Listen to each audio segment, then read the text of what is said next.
Liverpool have just beaten Aston Villa 1-0 at Anfield to send Stephen Gerrard on with no points. We love you, Stevie, but we don't care about you that much.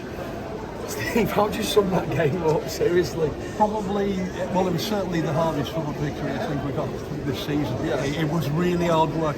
I thought that we were frustrated through most of the game. We got sucked in a little bit to their tactics as well.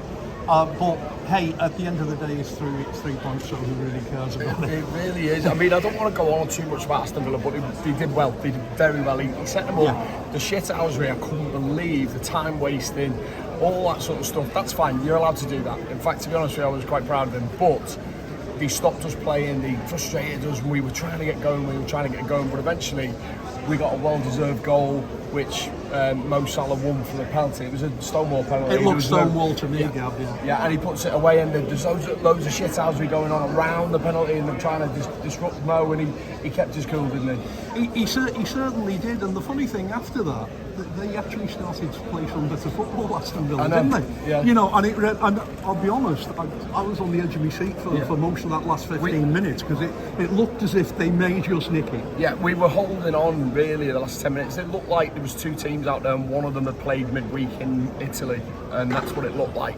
One thing I wanted to ask you about, actually, was the feeling around the game. In the game, it felt like a European night against a massive team, didn't it? Which is bizarre, because it's Aston Villa.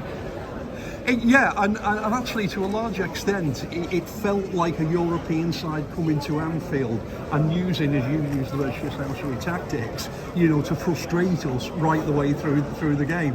Almost like, you know, that was the way that they wanted to play the game. And one thing I must say, probably one of the worst refereeing. Got to mention the referee. The referee just seemed to... anything that was 50-50 he gave to them, and it was just one thing after another. We couldn't get any rhythm as well, because he was pedantic, which was another thing.